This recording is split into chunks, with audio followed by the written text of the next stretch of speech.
Ребята, в субботу, 30 ноября, в 2 часа дня я жду вас вновь на прямом эфире.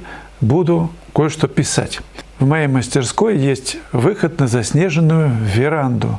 Красота невероятная. Я хочу там поставить самовар, какие-то яркие предметы, чтобы на фоне зимы написать вот такую яркую жизнь творчески. Я настрою камеру, как в прошлые 2 раза, причем более совершенная картинка вас ждет.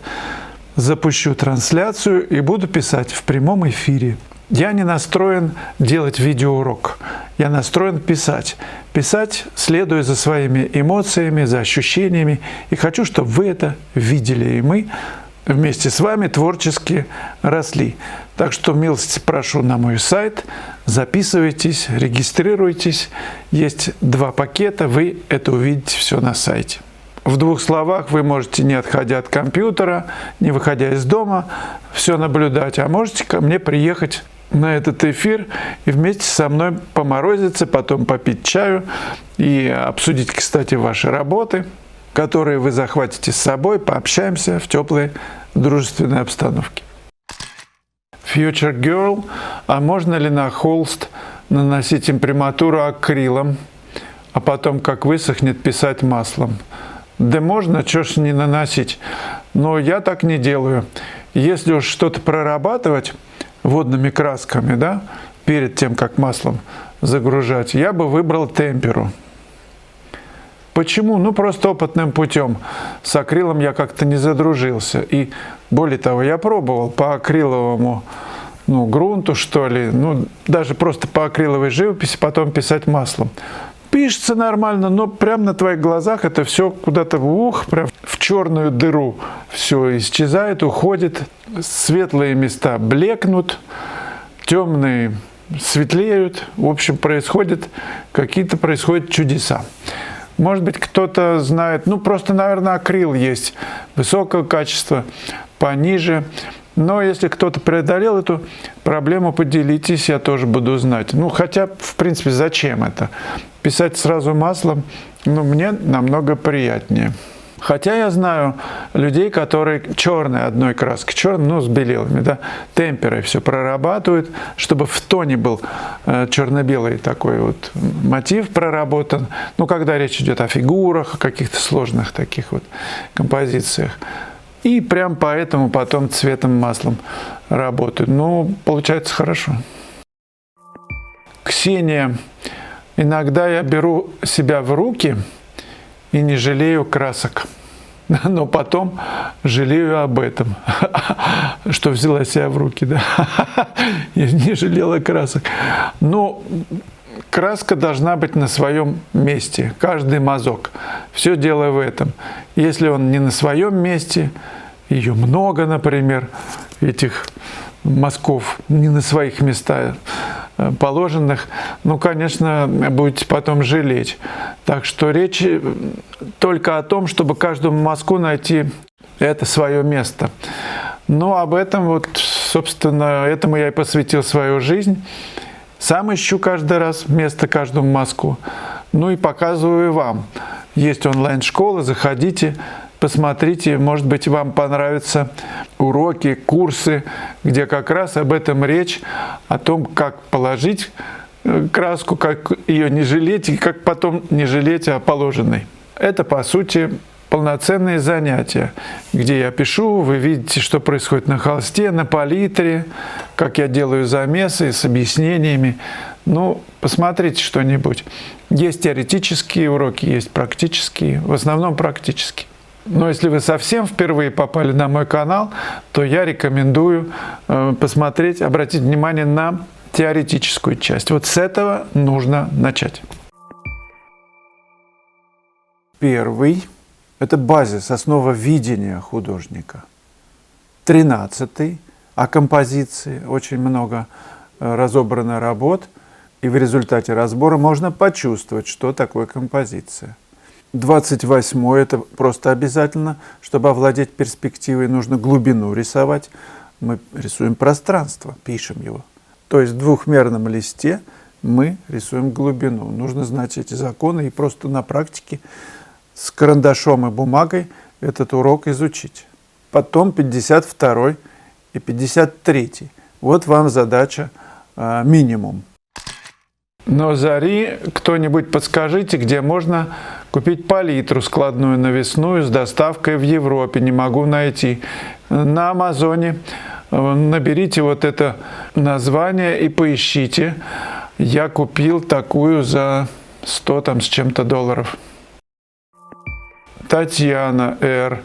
Главный вопрос, где взять деньги на краски. Ну, если уж совсем нет денег на краски, ну, как помните, Репин, отобрали у него, не разрешали врачи красками работать, он просто и отобрали карандаши. Что вы думаете? Он нашел окурок, окурком начал рисовать. Если эта страсть есть, так даже можно окурком приспособиться. Можно палочки пожечь в костерке, и будет уголь. Но древние люди на скалах как-то даже рисунки делали.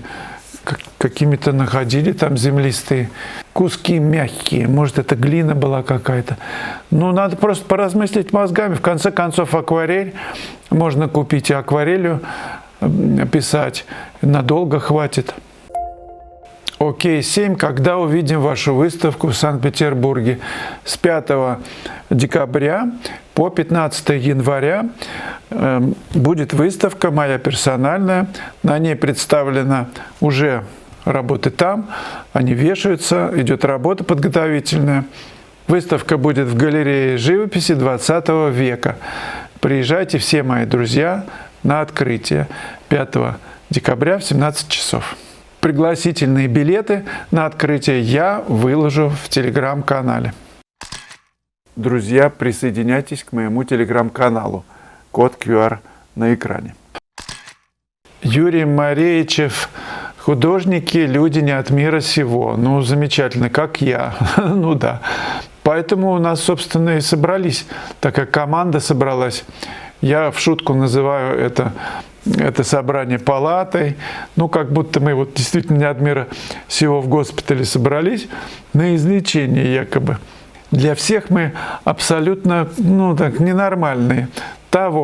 Последняя моя работа «Я на другой планете». Замечательное название. Не один раз я встречал такой эпизод, такой рассказ, по-моему, у братьев Кугачей.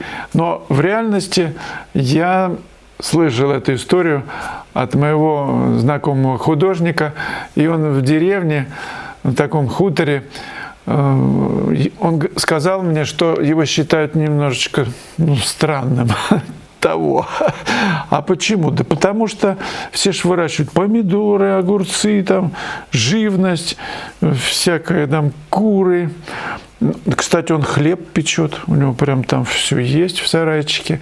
Но и Стас Вагнер его зовут, мы были с Батовым у него в гостях, писали. А он еще, кроме всего этого прочего, всего этого выращивания огородов бесконечных гектаров, он выходит и пишет картины. И как-то, говорит, ко мне подошел один дядька, смотрел на меня и говорит: «Тьфу, делом бы ты занялся».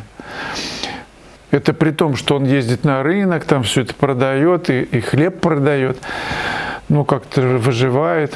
Не от мира сего, да, потому что рисует еще. Странно. Кто-нибудь с этим сталкивался?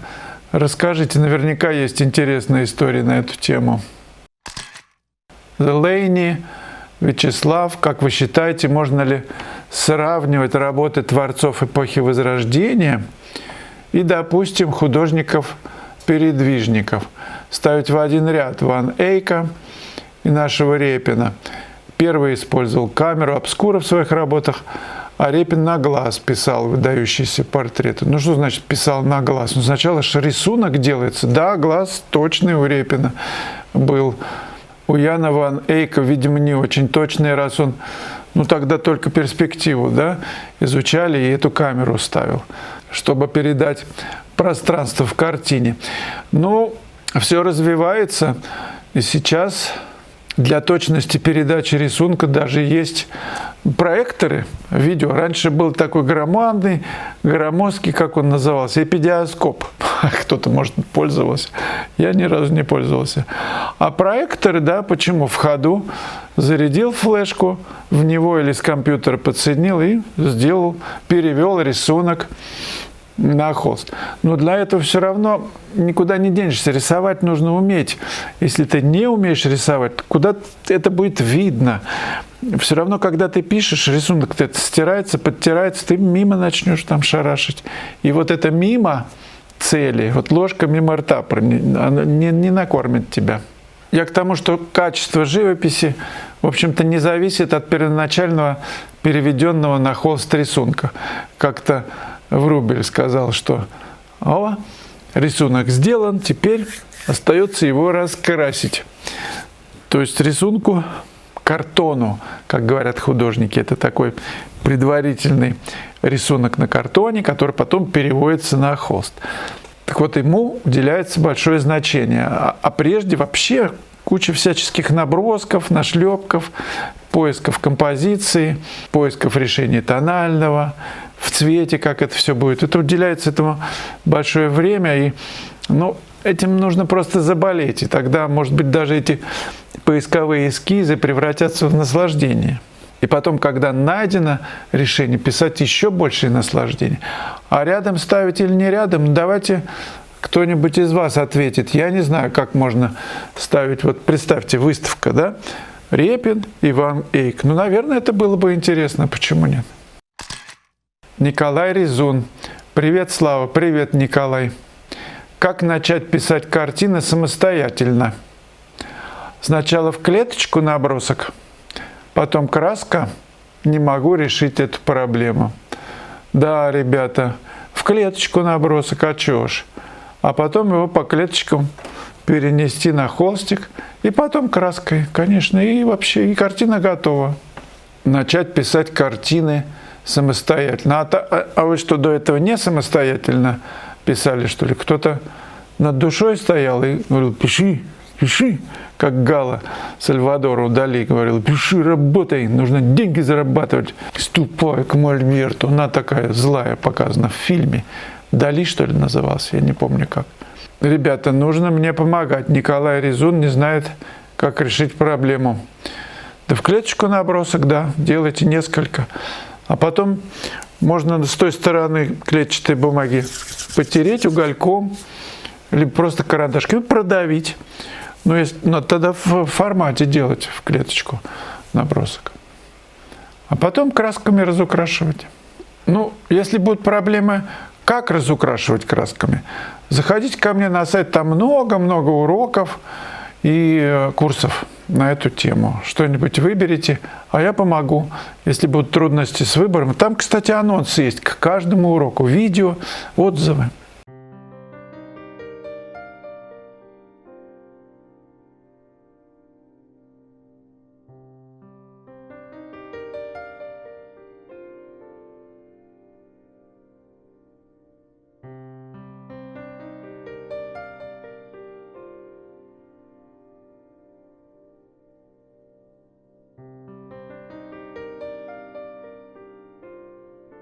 Друзья, прошу вас быть активными на канале, чтобы он развивался. Нужно там кое-что нажать. По секрету скажу. Там увидите что. И предлагаю посмотреть еще одно кино. Называется «579». Светлая палитра. Пока.